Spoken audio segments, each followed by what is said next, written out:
এনামুল, আপনি নিশ্চয়ই শুনছেন, আপনি সেখানে রয়েছেন, আপনি কি দেখছেন? সুন্দরবনে দেশি বিদেশি পর্যটকদের ভিড় কেমন? ডিসেম্বর অর্থাৎ বড়দিন উপলক্ষে যে ছুটি ছিল সেই ছুটির পরেও কিন্তু শুক্র এবং শনিবার দুদিন সাপ্তাহিক যে ছুটি, সেই ছুটিতে কিন্তু বিশ্ব ঐতিহ্যের যে সৌন্দর্যের লীলাভূমি সুন্দরবন, সেই সুন্দরবনের সৌন্দর্য উপভোগ করতে কিন্তু এখানে কিন্তু গত কয়েকদিন যাবতই কিন্তু যে পর্যটক সেটি কিন্তু পর্যটকের যে ভিড় সেটি কিন্তু বেড়েছে এবং তারই ধারাবাহিকতা আজকে রবিবারও কিন্তু সেখানে কিন্তু পর্যটকের ভিড় ছিল। আমি দেখেছি যে সকাল থেকে কিন্তু মংলার এই যে আপনার পিকনিক স্পট এবং যে জালিবোর্ড যে রয়েছে, নদীর পাড়ে ঘাট রয়েছে, সেখান থেকে কিন্তু অজস্র জালিবোট কিন্তু 5 থেকে 600 জালিবোট এবং খুলনা থেকে প্রায় 30 থেকে 35টি টুরিস্টের যে লঞ্চ, সে লঞ্চ কিন্তু এসেছে এবং এই লঞ্চে করে কিন্তু হাজার হাজার যে পর্যটক তারা কিন্তু সুন্দরবনের যে পর্যটন কেন্দ্রগুলো রয়েছে সেই পর্যটন কেন্দ্রগুলো কিন্তু ঘুরে দেখেছেন এবং ইতিমধ্যে যখন বিকাল হতে শুরু করছে তখনই কিন্তু তারা কিন্তু সেই পর্যটন স্পটগুলো থেকে কিন্তু মংলার উদ্দেশ্যে চলে এসেছেন। আপনাকে আরো একটি বিষয় জানিয়ে রাখি যে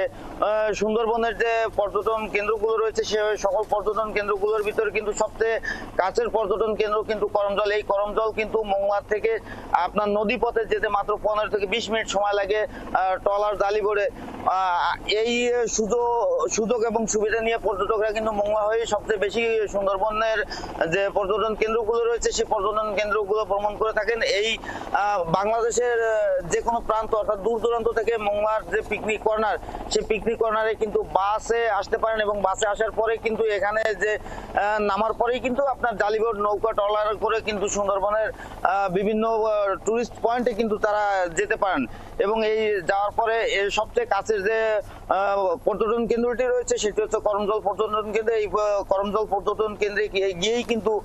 নারী পুরুষ শিশু সহ সকলেই আনন্দ উপভোগ করতে পারেন, কারণ এখানে পর্যটন যে কেন্দ্র রয়েছে করমজল, সেখানে কিন্তু আপনার একদম কাছ থেকে হরিণ, বানর, কুমির এবং বিশ্ববিখ্যাত যে বাটাকুর, বাস্কা, কচ্ছপ সেগুলো কিন্তু তারা একদম কাছ থেকেই দেখতে পান। এছাড়াও যে ওয়াচ টাওয়ার রয়েছে সেই ওয়াচ টাওয়ারের উচ্চতা থেকে কিন্তু সুন্দরবনের বিশাল সৌন্দর্য কিন্তু উপভোগ করতে পারেন ওয়াচ টাওয়ারে বসে এখানকার যারা পর্যটক আসেন তারা। আমি কিন্তু পর্যটকদের সাথে কথা বলেছি, পর্যটকরা কিন্তু এখানে এসে কিন্তু বিভিন্ন ধরনের যে এখানে দেখার সুযোগ রয়েছে সেই সুযোগটা কিন্তু তারা কাজে লাগাচ্ছেন এবং সুযোগ নিয়ে তারা কিন্তু সুন্দরবনের যে সৌন্দর্য সেটি কিন্তু উপভোগ করছেন। এছাড়া মংলা থেকে যাওয়ার পথে আপনার মংলা বন্দরের যে পশুর চ্যানেল, এই পশুর চ্যানেলে কিন্তু কয়েকশো নৌযান, জাহাজ এবং অন্যান্য কার্গো জাহাজ থাকে, তো সেগুলো কিন্তু অন্য দেশের দূর দূরান্ত থেকে আসা বিশেষ করে উত্তরাঞ্চলে যারা রয়েছে তারা কিন্তু এই সমস্ত জাহাজ বা এই ধরনের পরিবেশের তারা কখনো সম্মুখীন হয় না। তবে এখান থেকে যাওয়ার সময় তারা জাহাজ দেখেও কিন্তু মুগ্ধ হয় এবং তারা আমাকে জানিয়েছেন যে তারা এখান থেকে যে যাওয়ার সময় যে এই যে প্রাকৃতিক যে সৌন্দর্য সেটি কিন্তু তারা উপভোগ করে এবং এই প্রাকৃতিক সৌন্দর্য উপভোগ করার সময় কিন্তু তারা যে ধরনের যে কাজ করে, বিশেষ করে এখান থেকে আপনার মংলার যে হোটেলগুলো রয়েছে আবাসিক হোটেল, সে সমস্ত হোটেলগুলো কিন্তু আপনার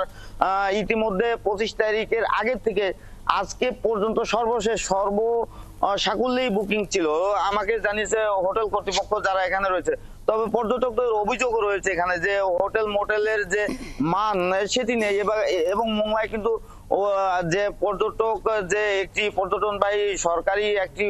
হোটেল থাকলে এখানে কিন্তু হোটেল মোটেলের খুব বেশি ভালো ব্যবস্থা নেই এবং পর্যটন করমজল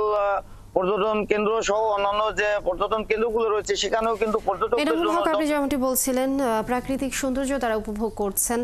আপনাকে ধন্যবাদ। দর্শক, সুন্দরবন মংলা থেকে এনামুল হক আমাদের সাথে যুক্ত ছিলেন।